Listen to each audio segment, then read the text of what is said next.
အားလုံးမင်္ဂလာပါကျွန်တော်ဒီအပတ်မှာတော့ချက်သားနဲ့ဘိန်းနေသီးအနှူးနဲ့ရောချက်မှာဖြစ်ပါတယ်ကျွန်တော်တောချက်လေးပေါ့နော်အဲ့ဒါကိုမှကျွန်တော်တို့ကအရေတောက်ဆန်းလေးချက်မှာဖြစ်ပါတယ်အဲ့လိုကျွန်တော်တို့စချက်လိုက်ရအောင်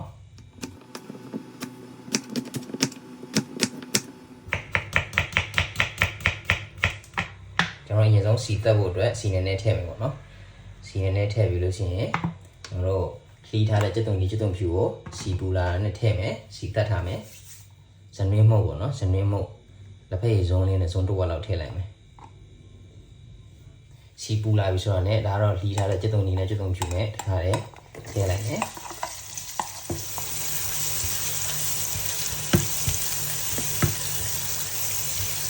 မြုပ်ပြီးအစိမ်းမှုတ်ပေါ့နော်အစိမ်းမှုတ်ကိုနည်းနည်းလေးထည့်သုံးမယ်အရောင်လေးလှတော့အောင်လို့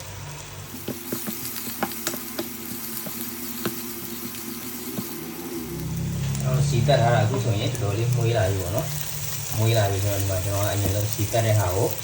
ဒါကတော့ဟိုပါပေါ့နော်ကြက်သားပေါ့နော်ဒါတော့အိမ်ကြက်ပါဟိုကအိမ်ကြက်ပုံမှာအိမ်ကြက်တစ်ချမ်းပေါ့နော်အဲ့ဒါကိုကျွန်တော်ကတောင်းနဲ့တန့်ရှင်းလုပ်ထားတာနောက်တစ်ခါလည်းစီတက်တဲ့ချက်မှာလုံးလိုက်မယ်နော်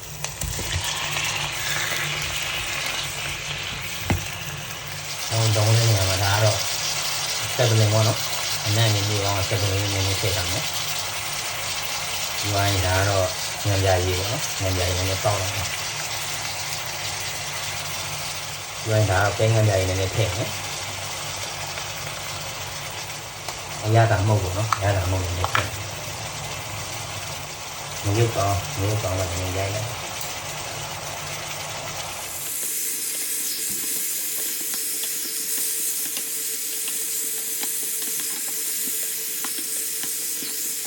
ကျွန်တော်ချက်သားကို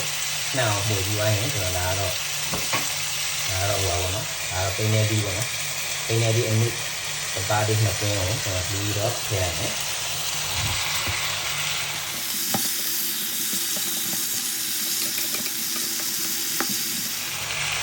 အဲ့တော့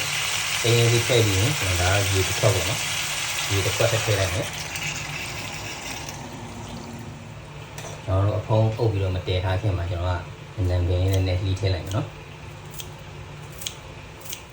ဒီတော့ရင်ဒါကတော့ဟိုပါနော်ကြက်သွန်မိတ်လေးနဲ့ထပ်အုပ်လိုက်မယ်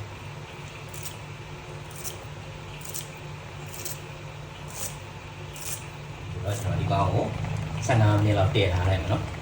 အဲဒီကောင်ကိုပေါ်အုပ်ထားလိုက်မယ်နော်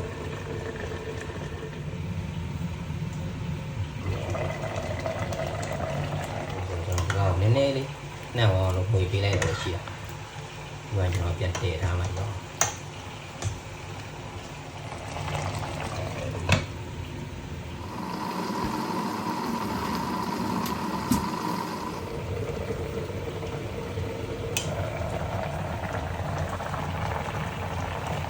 ဒီကောက်ကိုလေတင်းတည်ထားတဲ့အချိန်မှာတင်းချင်ပြီးပေါ့နော်အချိန်ရတာလေးရအောင်လို့ကျွန်တော်တင်းချင်ပြီးလေးစိတ်ပြီးထည့်လိုက်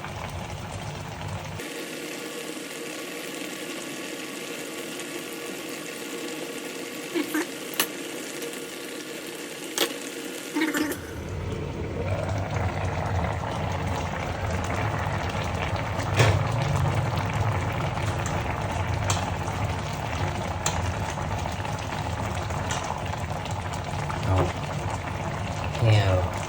เป็นในดีนูးလာစမ်းကြည့်လိုက်။ဟောနူးရဲတော့လေ။เป็นในดีတော့နူးလာပြီ။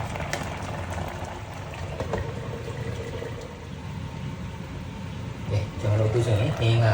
တည်ထားတာမိနစ်30လောက်ရှိပြီနော်။လို့ဆိုတော့เป็นในดีလည်းနူးပြီ။အရေးအနေထားလဲကွက်တီပဲ။ဟိုတက်တာလည်းလုံးဝနူးပြီပေါ့နော်။အဲဆိုတော့ဒီခင်းအနေထားတော့တော်ပဲဒီလောက်ပဲကျွန်တော်ကစားလိုက်အောင်နော်။ငင်းကတော့ကြက်သွားပြီဆိုတော့ကျွန်တော်ကစားမဲ့ပကံမှာပြင်လိုက်မယ်။